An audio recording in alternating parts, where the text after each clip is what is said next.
All wings report in. HouseDog, standing by. Mother Goose, standing by. Lock S-foils in attack position. Animal Squadron ready for battle. Hello there, and welcome back to the Animal Squadron podcast. I am your host, HouseDog, and with me, as always, my co-pilot, the Chewie to my Han, the person that I just got through Solo with and still will not cover Rogue One with, but we're here anyways, Mother Goose. Hello, friend. We had a long discussion last night as we were trying to pick what we were trying to record, because I was trying to keep us on schedule with Rogue One, and HouseDog did not want to do that. Well, you know, I have another trip coming up for work, and I figured this is a great time to do our very first guest episode, and that's right. That's not just random heavy breathing you hear in the back of the cockpit. It's my very own brother, who has just started a Twitch channel. He's doing some F1 racing, and he is on Twitch as ZORacing. That's Zulu with a Z, and then O as in Oscar, and then, of course, capital R Racing.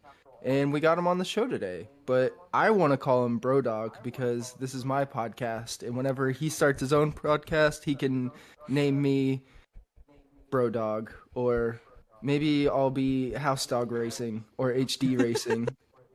Either way, this is a long intro. Welcome, brother. How's it going? Hi, How's everybody I'll doing? call you by Zoe. Don't worry about it. One of us respects your choices. It's just like my brother to play like this. Of course. It's nothing that I haven't grown up with. It's okay.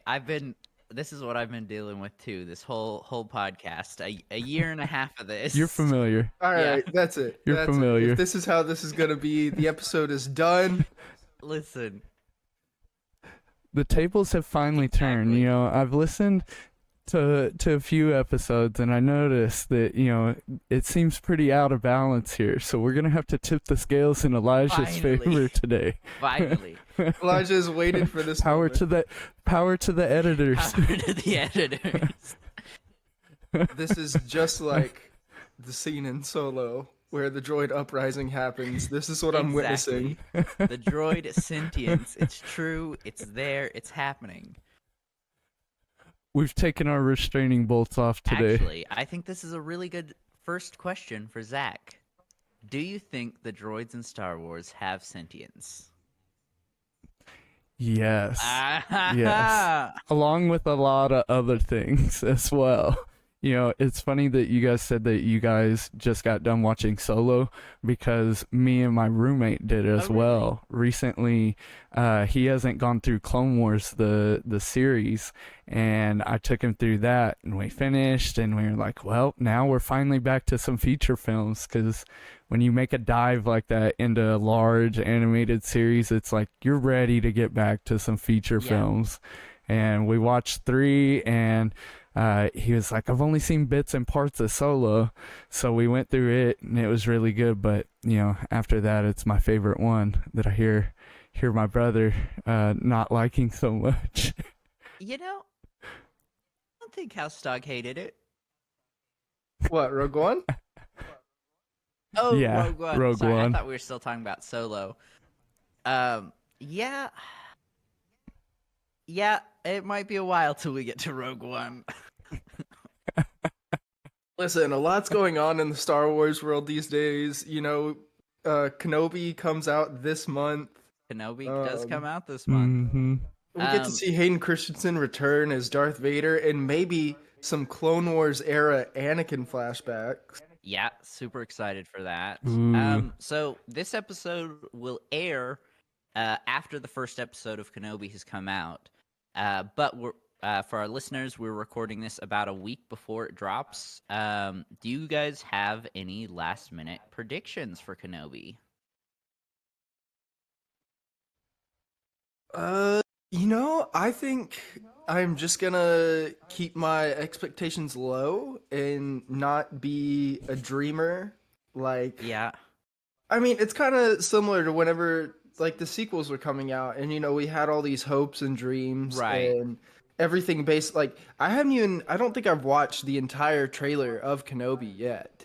Just Really? like bits and pieces. Yeah, because Yeah. I remember like whenever the first like couple, they dropped like a couple seconds, Right. and there was the big like backlash of what the Grand Inquisitor looked like as opposed to what he looks like in Clone Wars, which you're comparing a very stylized animation to real life. True. But we also do see those aliens in episode 3, and they got the big foreheads. Now, Yeah, it's my buddy from Utapau. yeah, exactly. In defense of Disney Plus, while I do think it would have been possible for them to give him the big forehead, apparently that makeup was incredibly uncomfortable, and it was very hard for the actors to actually like move their face. So I think it's understandable why Disney didn't want to go that route. Well, that's because that like obviously it's a mask, it's a prosthetic, Right. but whenever you watch the episode 3 commentary, like they go into that makeup that the chairman of Utapau, his character that he has on, and that mask is like hand sculpted, and all those lines are hand done, and then of Yeah. course the actor puts it on. So Right.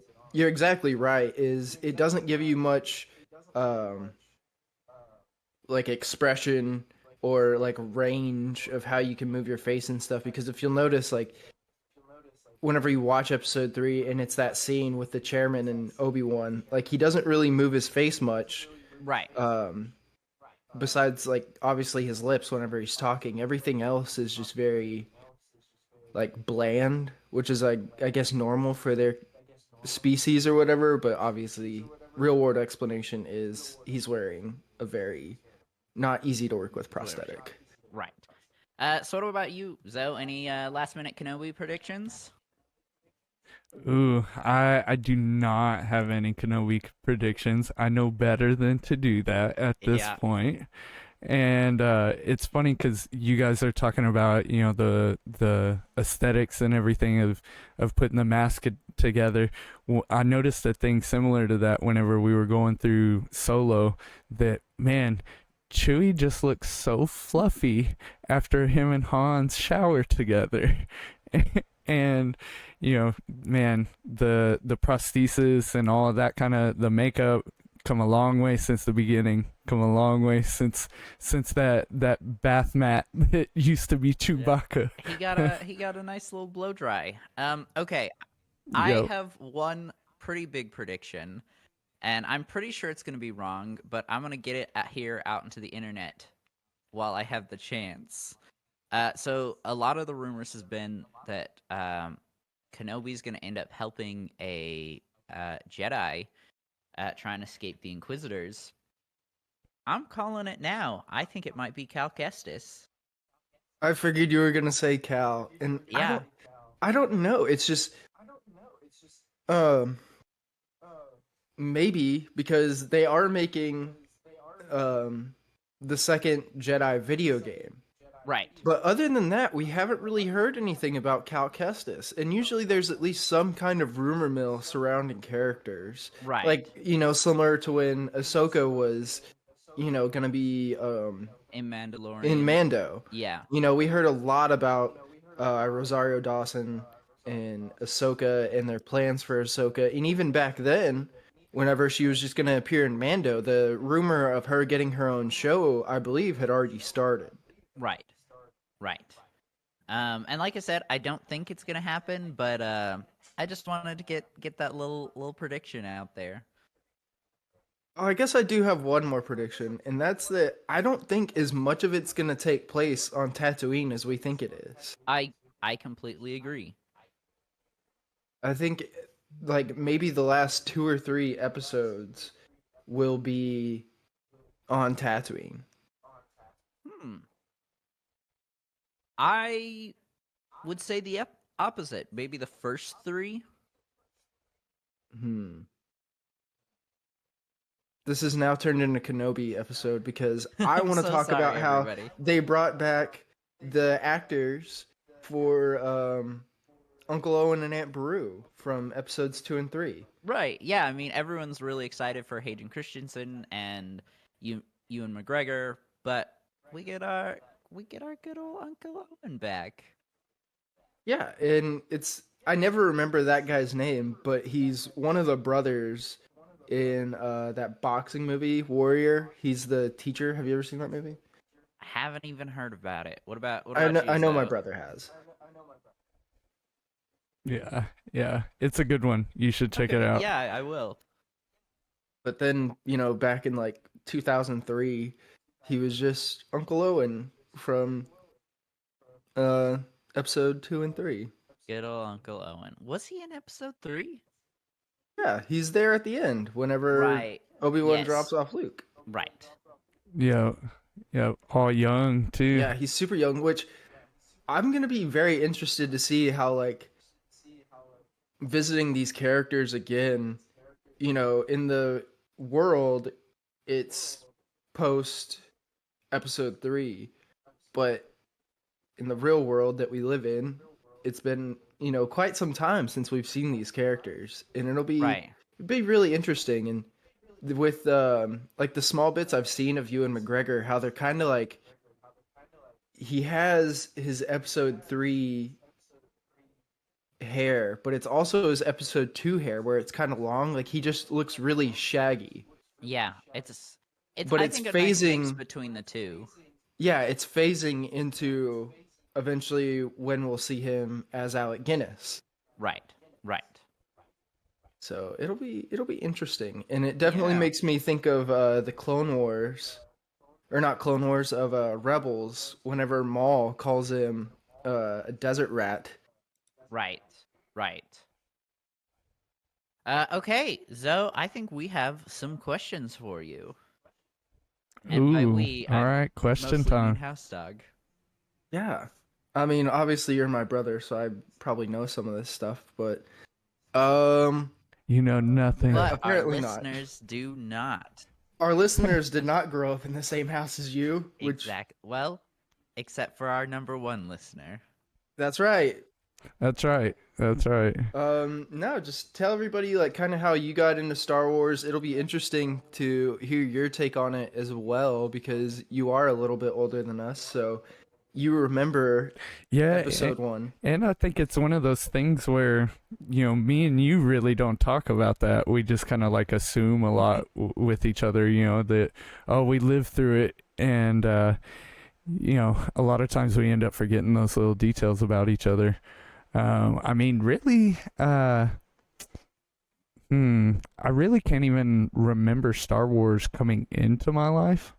It just was always there pretty much. The main thing that I always remember is the original trilogy out at our grandma's on VHS in the black and gold case, and just watching them until they wouldn't run anymore. And then I think that's when you got them. Yeah, the Nice. black and gold case.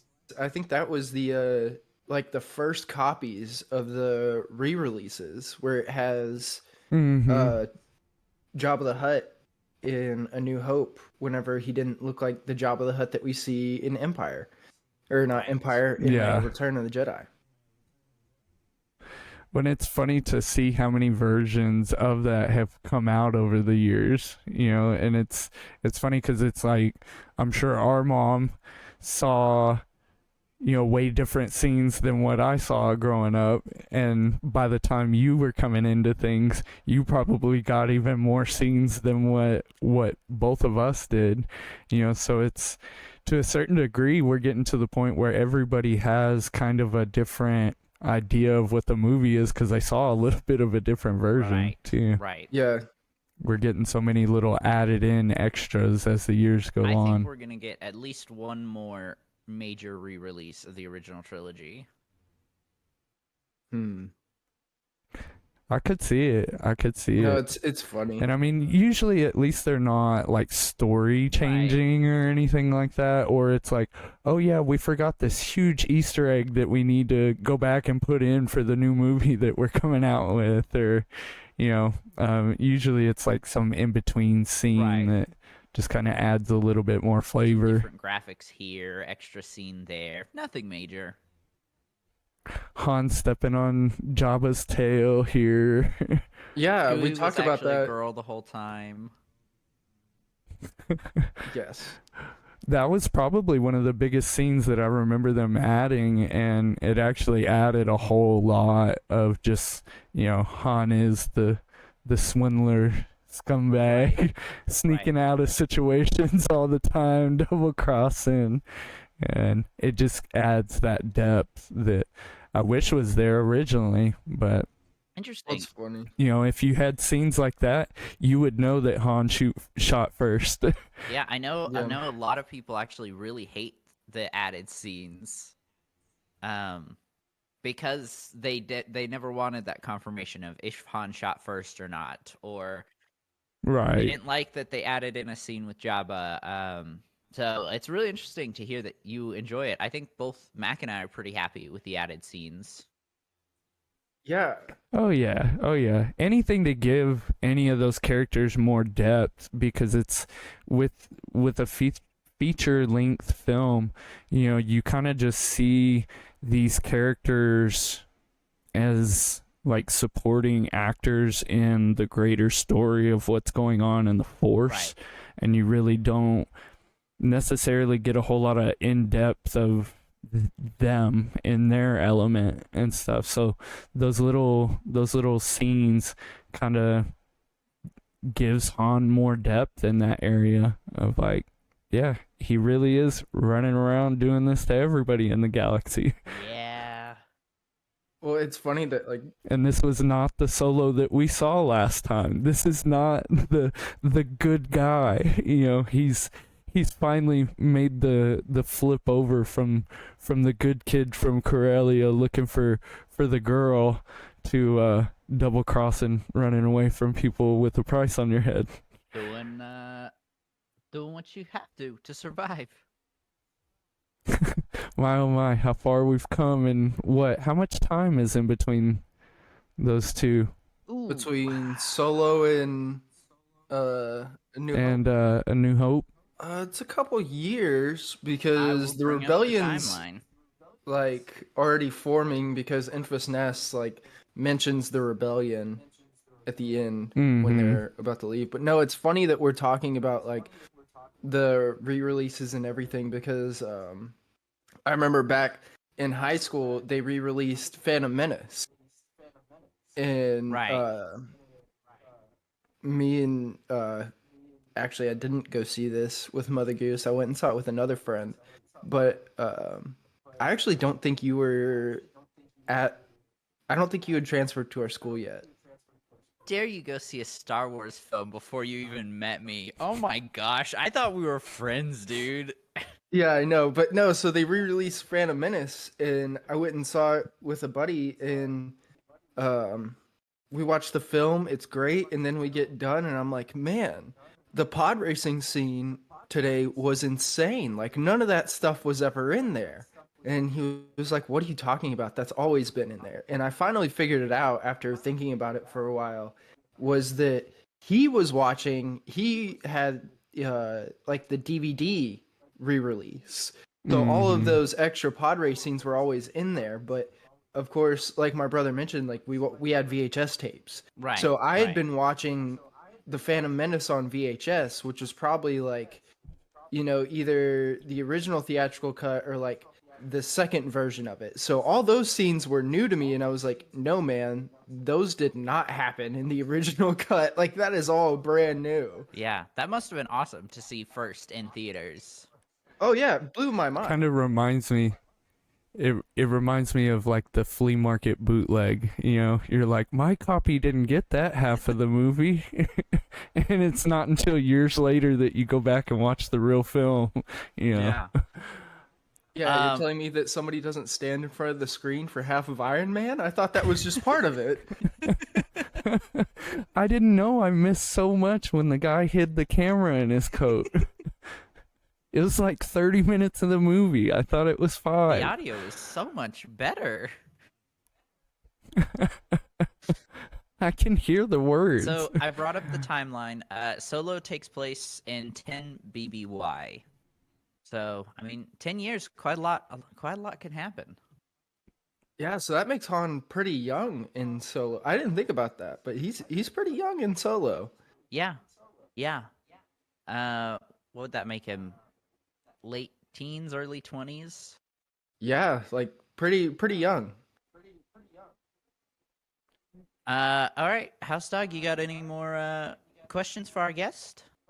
Yeah, I mean, growing up like in the Phantom Menace era, like you had so many like good toys and stuff, and like there was like all the promotional stuff back then was super weird but super cool. Like the infamous Jar Jar, I think it was a push pop, where somebody thought it would be a great idea to have his face and then a tongue sticking out, and that's where the push pop was. Do you remember like any weird stuff like that? Oh man, I remember a lot of things like that. But it's funny because I don't ever remember those kinds of things about it. Honestly, I was always kind of just more attached to the original trilogy, that I really gravitated more towards it growing up because that's more or less what I had available to me. And then really the, 1, 2, and 3, my connection towards them was kind of more through you, that at that time you're super young and it's just, it's like the video of the kid just like, oh my God, it's my favorite toy, like seeing your kind of reactions to that stuff and everything was really what drew me into that trilogy more, aside from the fact that, Star Wars has always been visually pleasing aesthetically and stuff, and seeing the advancements after like 20, 30 years from the movie before, just seeing how far that had come along, it was good. But as far as promotional stuff, I really just remember all of the toys that you were into. I mean, I know, what was it? You had a Slave 1, which was, or did you have the Slave 2? One of the Slave two. 2. Yeah, yeah. So you had the Slave 2. No, I had the Slave 1. Did we ever? You're right. It was Jango's. Did we ever find out that if you still had it or not? I think I do, but it's probably at Mom and Dad's. And it's so funny because one of the things that I do remember related to the unique toys and things like that is just looking at you as an older kid, and you're a younger kid and you've got the super unique Star Wars toys, and I'm like, keep it in the box, keep it in the box. Yeah. And you're like, no, I'm playing with it. What are you talking about? I'm gonna chew this lightsaber to bits. Like, Yeah. oh man. And just looking at you like, oh man, Slave 1 buried in the sand pits of the sandbox in the backyard. I'm sure it's not worth any money at all right now. I'm sure. No, it's fine. The sad thing is that even in messed up condition, I'm sure someone out there still finds that valuable. Oh, I'm sure. Yeah. Or even better yet, we have the technology. Let's find it and we'll do like a 3D mapping of it, and we'll get a printer, Yes. and we'll reboot the Slave Hey, 1. Disney. The Slave 3. Disney, you did not hear that. That did not come out of any of our mouths. I don't know how that got on our podcast. Okay, legal. I think we're okay, guys. Well, I mean, it's the Slave 3. Exactly. It's parody. Okay. Yeah. Yes, Exactly. yes. Completely fan fiction. No, the thing that I remember most, like as far as you and I interacting with Star Wars, was like at a young age, was playing Star Wars Racer on the 64. Like we put a lot of hours into that, and I sucked so bad, and I didn't know any of the shortcuts. I don't think I ever beat you like one time, and then it re-released on the Switch, and I played it all in like a day and beat everything. So Nice. Yeah, that was not the easiest game That was not the easiest game, and I don't think I ever made it to the end of the N64 one. No, it was a hard But game. I always ended up racing as Bulls Roar. I always remember that. No, you gotta go with Anakin. He's terrible, and he's definitely like the worst racer on there, but you gotta do it. I never understood that Bulba was never any really any good No, either. the people that were the best were like Ben Quadraneros, Bulls Roar, like all of the like side characters that you really didn't know anything about. Mm-hmm. Yeah. Hey, you gotta give them some love too. If only the like main characters were good, nobody would use the side characters. Well, They you never knew- even played Racer. But listen, I know Star Wars sometimes. I'm calling you out right now because we Listen. talked about video games one time, and you're like, "What's Star Wars Racer?" And I'm like, No, "What do you mean? What is Star Wars Racer? It's like one of the I- most prolific games." Go back ever. to the episode. I knew what Star Wars Racers was. I just have never had the chance to play it yet. I'll play it once they add it. To My Game roommate Pass. actually. Oh my gosh. My roommate actually just finished. I think it's Force Unleashed. Oh yeah, the first or second one. Where what is it? It's like after the fall of the Empire, Yeah. right? No, it takes place Oh wait, like, sorry. episode After the 1. fall of the Republic is what I was Yeah. thinking. Or yeah. That's a great game. The second one is very short and it's mostly cutscenes. I know. I beat the second Yeah. one in a night, and I was sitting there, and I was just like, "This can't be it. This can't be is. all there is." It is. It should have just been DLC for the first one. Change my mind. Yeah. Well, I mean, hey, it was like one of the first projects that Sam Witwer worked on for Star Wars, and then Oh, he yeah. became Maul. So, Eh. you know, blessings in disguise. Blessings in disguise, of course. I am kind of interested, Mac. Or well, no, gonna have to scrub that. No, one it's out of fine. it. We call each other our first HouseDog. names all the time. Oh yeah, yeah. Sorry about that. No, now I'm kind of excited because once I get the motion platform for the sim rig, then I can really be the best pilot in the galaxy. Oh, this is gonna be great. Oh, that's gonna be so Time cool. for the fighter cockpit. That is going to be awesome, and it's going to be great for people to watch on Twitch. Go follow him on Twitch. Oh yeah. ZORacing. I mean, capital R. me and Mac have been in a debate for a long time of who the best pilot in the galaxy Oh, is, yeah? and I'm convinced at this point. Listen, I don't need some fancy setup to prove to you that I spent years preparing to beat you in whatever Star Wars game you want. All right, boys. Talk is cheap. I think we're going to have to do another collab in the future. Oh and, yeah. We'll come on your Twitch, and we'll actually, let's settle this. Oh yeah. We're definitely gonna have to do this. Definitely gonna have to do this. Some fighter pilot action is going down. This is going to be good. This is going to be real good. Well, that's a good segue. Has anybody here played the Star Wars Squadrons game? That was like big, like 2 No. years ago, but got terrible reviews, and I think it died. It's on Game Pass now. I'm thinking about giving it a shot, but I have not got around to it yet.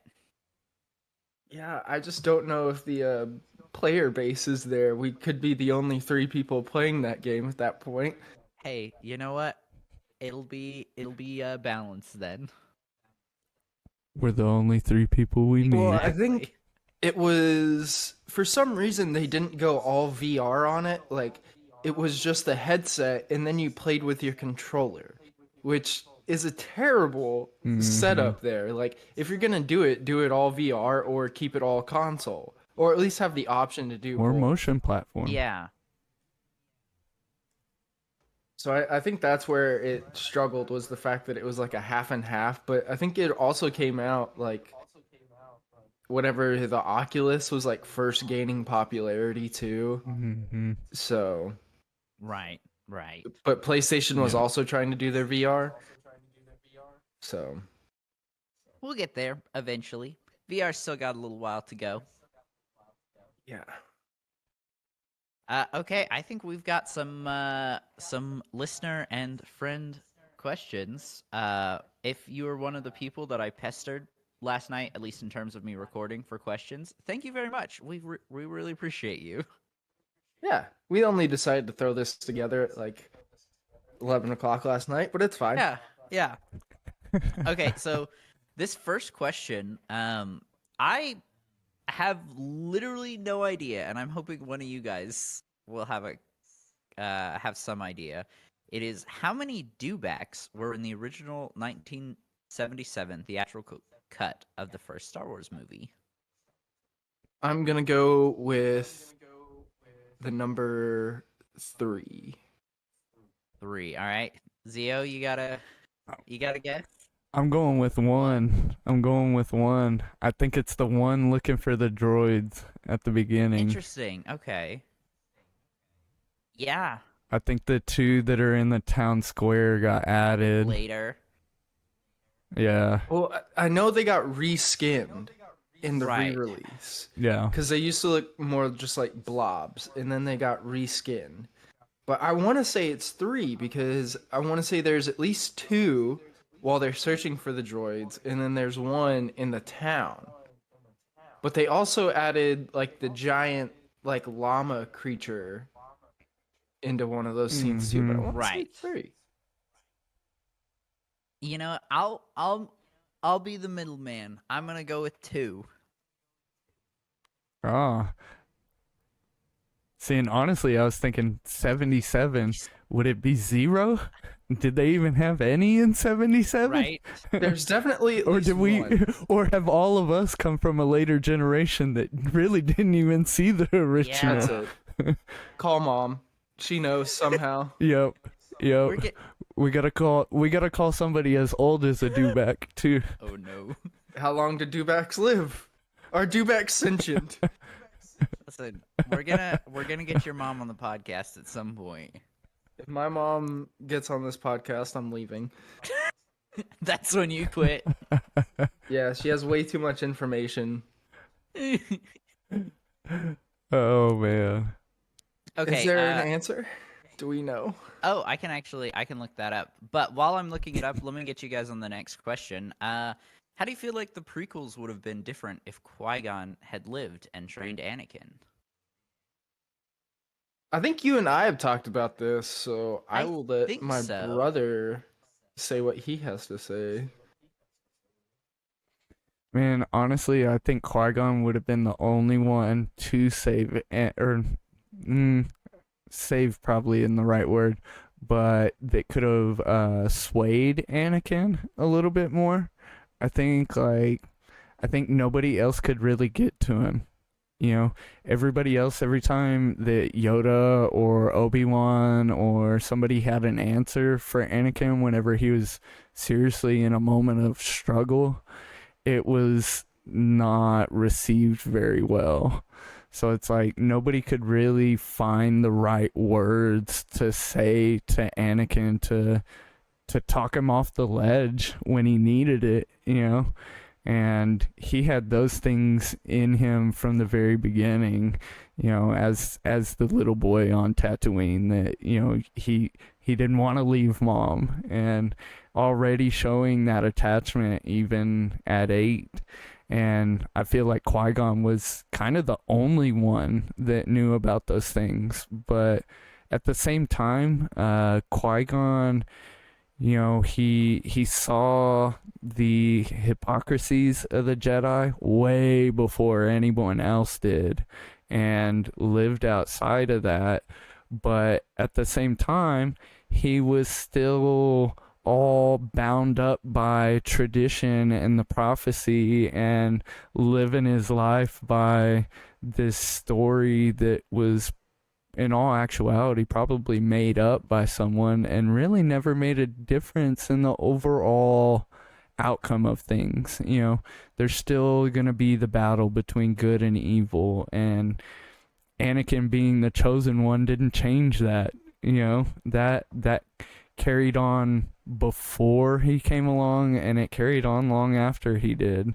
So it that's kind of my stance on it. I feel like I don't know, it's hard to say what exactly would have happened, but Qui-Gon either would have pumped up his ego so far beyond that maybe he would have beat the Emperor and taken over the whole dark side, or or he could have been the only one to actually understand Anakin and be able to give him the words of wisdom that he needed.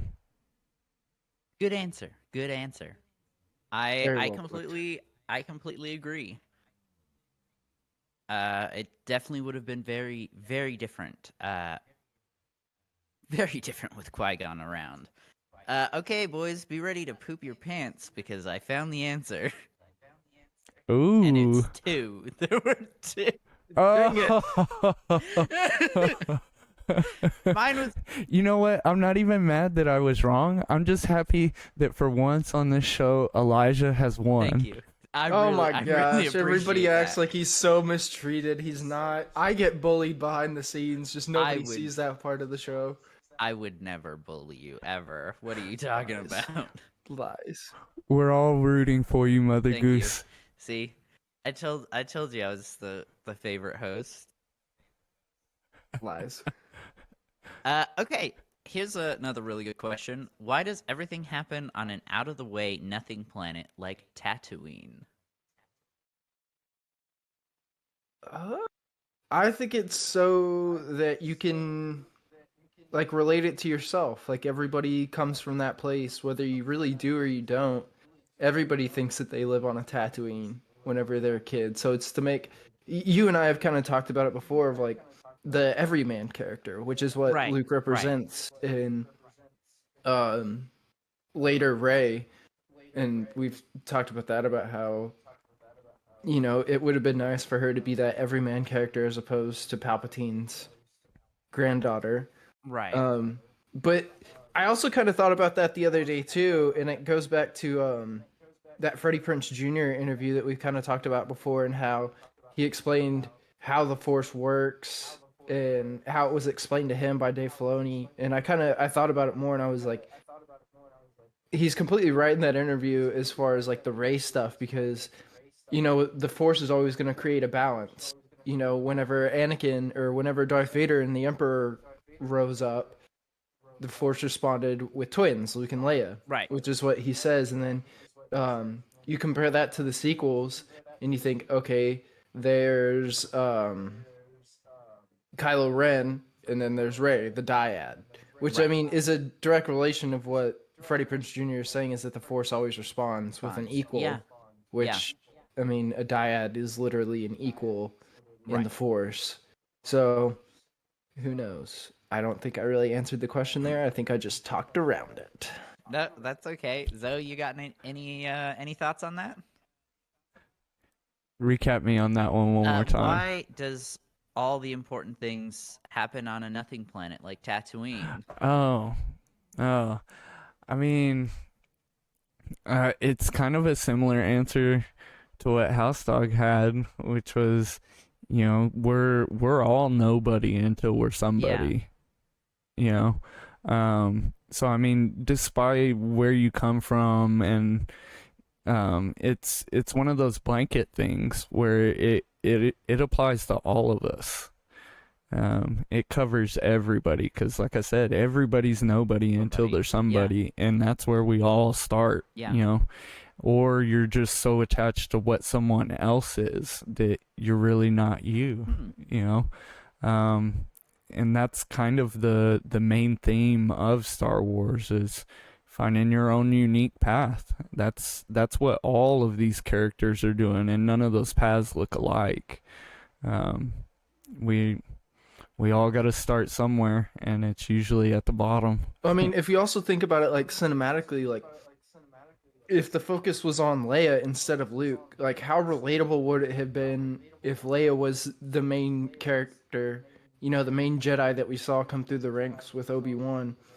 Like, how relatable is it for us to see this character grow up in a palace as a princess with like Everything taken care of for her. Yeah. Yeah. As opposed to Luke, who just has his aunt and uncle. He's on this planet where nothing ever happens, and he's just by himself pretty much, and he's longing for adventure and to know more about himself, and that there's, something inside of him that he doesn't know what it is, but he knows he needs to find out what it is. I'm sure if it was Leia, like, the story would have been just as good, and you could have found points to make. To connect with as well. Yeah. Yeah, but it wouldn't be as relatable as this kid in the middle of nowhere who just wants some adventure, as opposed to Leia, who, through comics and books and everything, like, we know she goes on adventures at a young age, and she does those mercy missions like we see in Rebels, Right. and as opposed to Luke, who's just chilling on Tatooine, Right. with Biggs and going through Beggar's Canyon. Day to day, yeah. Yeah, the Rebel Princess is a great storyline, a great character, but maybe not as relatable as Luke was. To offer... Well, go ahead. I like you kind of brought to mind whenever you were saying all that, me and my roommate, as we were going through a bunch of these, we were noticing too that, making the little comments of, even in a galaxy far, far away, there's so many British people and, all of that kind of stuff. The politics is just the same. This galaxy far, far away is a mirror image of what's going on inside our world and our society and everything. So if you look at our economic structure, there's the 1 or 2% at the top. If you're trying to tell a relatable story, the palace life is not going to be it. The Tatooine story applies to 98%. Yeah. So it's funny how those little subtleties just always end up happening to mirror our own world in a galaxy far, far away. You guys went very deep with that.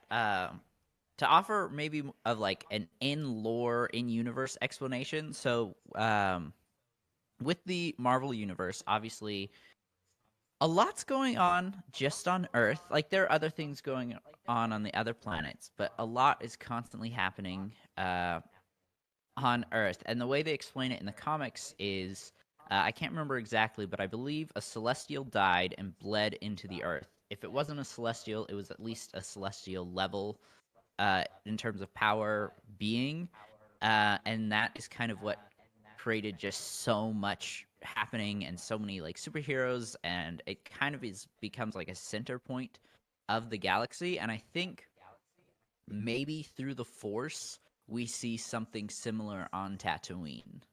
Like the Force has chosen Tatooine for some reason. Kind of like a Mortis, what is it, like a Force Nexus or whatever? Yeah. Of like where the cube was Right. that had the Mortis trilogy in it. The Mortis trilogy. It's like a intersecting point of the Force magnetic field or something. Yeah.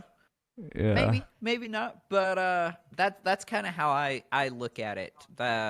Anytime I think about that question, I'm like, the Force probably chose Tatooine for some reason.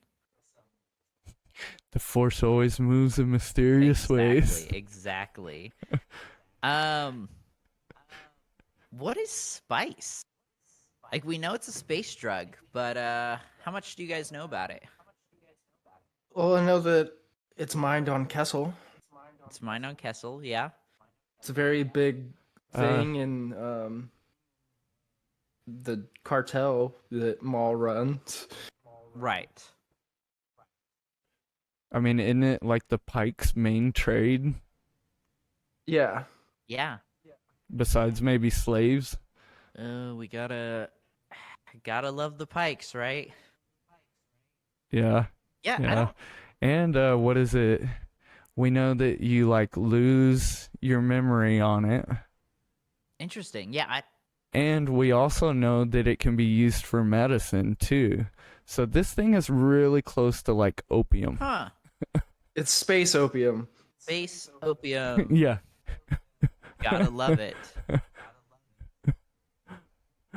Oh, Or at least that's what it seems like in my mind. That what is it? The Ahsoka Clone Wars episode where they think they're transporting medicine, but we know it can be refined in that manner. That's just usually not how people choose to do it in this galaxy. Right. and I think they were putting it in the tea too in the Mandalorian episode, right? Ooh.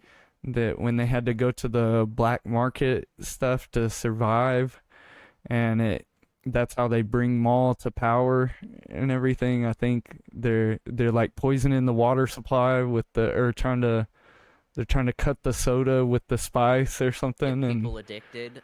all the schools end up getting kids dead. Oh, do you remember that episode? That's a Mandalore arc. Yeah. Dang, I don't remember that at all. That sounds horrible. Yeah, they like. Yeah.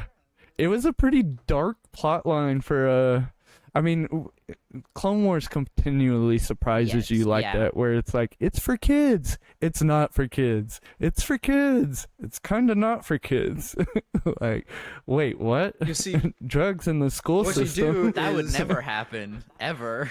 You Yeah. have the drugs in the water supply that kills children, one episode, and then you have an episode about Jar Jar that, is about him impersonating the big boss. And then you Exactly. go right back to poisoning the water hole, and that's It's a Clone balance. Wars. All about balance.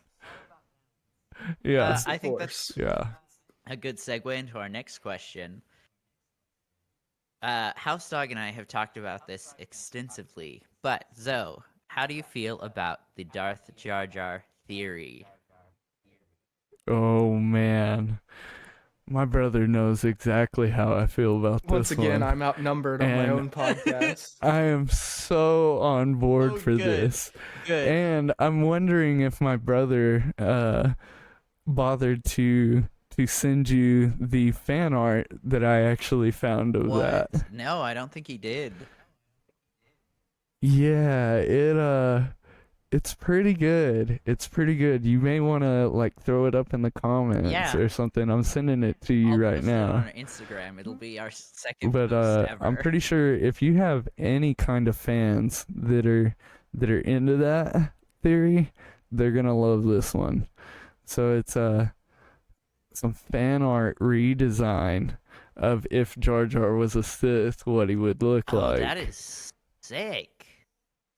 That is really cool. And I Yeah. appreciate that we've got the artist credit. Yes. Yes, of always. course. I'll Always, post always. that on our Instagram whenever this episode Yeah. comes out. Go follow us there. And I like it's a shot of only his like from the neck up, but I bet Jar Jar's buff in that I'm one. sure. I think we all need buff Jar I Jar. bet Jar Jar is ripped and shirtless. I don't think I need Shirtless. buff Jar Jar. Come on, you don't want buff Jar Jar to hold you at night? Okay, and here's the next question. What kind of lightsaber does Darth Jar Jar wield? Ooh. Does he have like the curved hilt like Dooku, or does he sport the double? Or I think You know- it's got to be similar to Emperor Palpatine, where he's more of a Force guy. Force I don't think he wielder. really likes, lightsabers that much. I think when he has to use it, he does. But Right. I think it's mostly Force powers.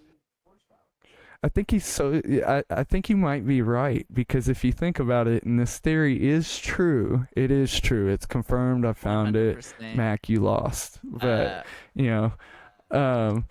so if that's the case, then really he's even more in the shadows than Palpatine. Right.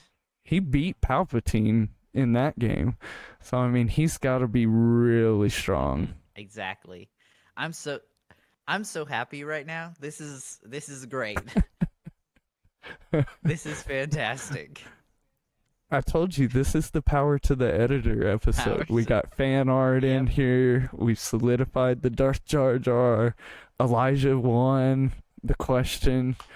Sorry, HouseDog. And I keep using your It's real okay, names. No worries. You're going to have so much editing We- to do. No, he doesn't edit those out. Nah. My name's Maybe, Elijah. like- That's Mac. Maybe like the It's first fine. episode. Yeah, I think in the first episode I did, but at this point, I mean, there's so many things out there regarding my own like information that people know my name. They can. I mean, find if you it, don't yeah. give it, the government will Exactly.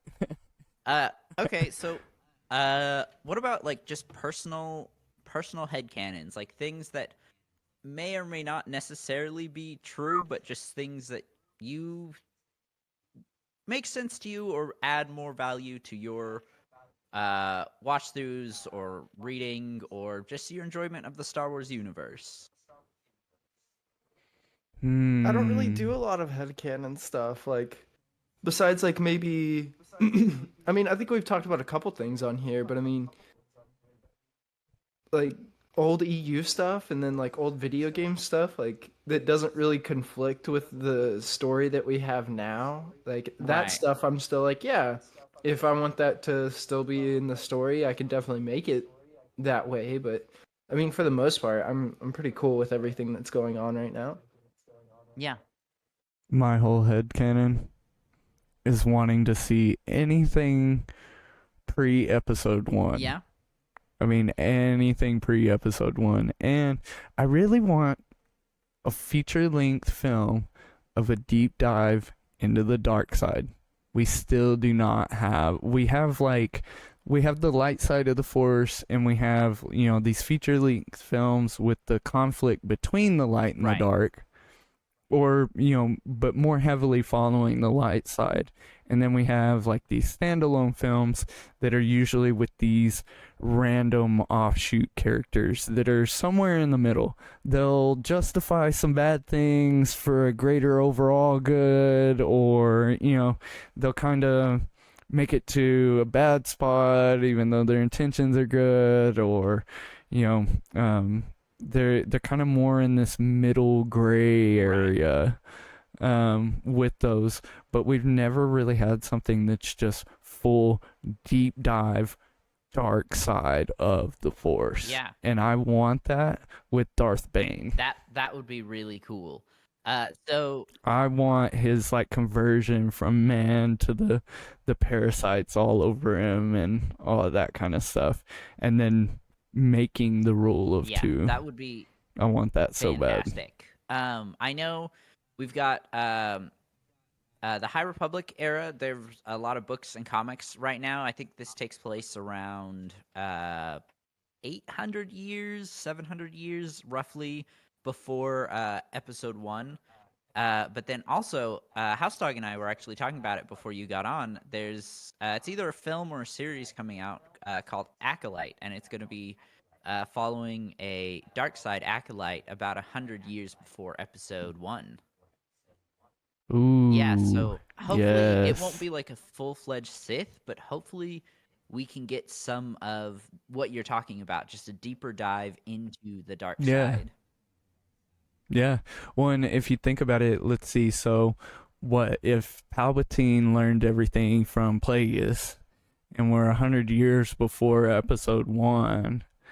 Then we're somewhere around his time period, depending on what species and how long their lifespan is. That, even if he's not, like, maybe the apprentice before Palpatine or something like that, that there will be some kind of crossover or something, that he's running around somewhere in that time period, that we could get some really major plot stuff going on of really tying that whole story up. Because if you think about it, this time period that we're talking about right now, all the way to the fruition of seeing the Emperor for the second time, that's really all the story of Plagueis and his doings, you know, the what he was able to create with his wielding of the Force. That's pretty much all that story, and all of those things that happened in between were because the Emperor was looking to a definite end of cloning himself eventually. All this destruction, all these wars, all of the stuff in between was all his search for his ability to be able to do what his old master did. Yeah, for sure. Okay, I think that's really all for today. But Zoe, you want to tell everybody kind of about your Twitch channel and what you're doing and where to find you? Yeah, I'd love to. So I go by ZORacing. I'm on Twitch. I've started a YouTube. We're still in the super fresh. We're trying to get everything laid out. We're still creating accounts. I just got a logo made 2 weeks ago. So things are still in the up and coming phases. We'll be getting some merch going soon. But like I said, I'm on Twitch and I'm about to start getting the YouTube going right now. And then you'll be able to find me under those same names eventually under Facebook, Instagram, TikTok, Twitter, all of that kind of stuff. So we're still in the process of setting those up, but it's always going to be under ZORacing. So ZORacing. And essentially what it is it's a deep dive into sim racing. Right now we're focusing on F1, and eventually that'll kind of branch out into possibly like drift style. We're also real heavy on telemetry data, so there's a whole technical and engineering side to it as well. And then what I'm trying to get incorporated right now is getting a couple of live musical guests into the mix and start trying to get some more entertainment. I want it to almost be like a party of all my favorite interests, and it will be eventually. That's awesome. So, that's really cool. Well, yes, thank you sir. so much for stopping by and talking with us today. Glad you were our first Thank you for guest. having me on. Yeah, thank you for having me on. I appreciate it. It's awesome. HouseDog, I've loved what you guys are Thank you. doing. HouseDog, you got anything before we pull out? I said it again. I'm sorry. This is the last time we'll have a guest. I'm not cool with being trashed on my own podcast. I hope you all enjoyed it. This is a one-off episode. It's never happening again. No, sorry. We already have our next guest lineup. It'll be in like 3 or 4 episodes. As always, What, and these things are new to me. it'll be our mother to tip the scales back in Mother Goose's favor once again. Yeah, sorry, HouseDog. Your mom is definitely gonna balance it in my direction. I'm so sorry. I'm so Wait. sorry. Does my mom have a racing setup now too? Like, what is going on with my family? And this is all you're doing. No, but she does believe in Darth Jar Jar. She does believe in Darth Jar Jar. I don't know, but I'm gonna say that right now. We're definitely gonna have a long in-depth talk with her about that. But now our next guest is gonna be my friend Matthew, and we're gonna be ranking all of the live-action films. So that will be following whenever we finish Rogue One, if I can convince HouseDog to actually do it. Never. Do it, Mac. We're on Rogue One right now. Exactly. We can If do I- it as a little mini If family. I had to watch The Last Jedi, you've got to watch Rogue One. The Last Jedi isn't even that bad. To each their own. If You've you got your just, least favorite you Star know- Wars film. I've got my least favorite Star Wars film. you just watch, like, some of the beginning, a little bit of the middle, and just none of the end, and you're fine. Yeah, totally fine. Actually, you know what? You pick and choose your Star Wars. Exactly. Your Star Wars is your Star Wars. We've preached it before. We'll preach it again. All right, Zoe, last question. What is your least favorite Star Wars while we're on the topic? This is kind of an easy one for me, but it's painful for me to say. You could pick any of the last 3. Ooh. But really, I think it's the last one. I'm really just salty about Rose getting completely shafted in that movie. Yeah. Very dumb. I was so built up for that character. They had led everything up for the character development of that person, and then just dropped it all. Yep. And I was I was a little saddened by that one. And, even after I keep thinking time heals all wounds, and that one's still fresh years later. Yeah, it is rough. Very rough. Okay. Thank you guys so much for listening. We really appreciate it. If you want to hear us answer more Star Wars related questions, or you've got your own Star Wars related questions that you want to hear us talk about, you can email us at animalsquadron@gmail.com. That is animalsquadron@gmail.com.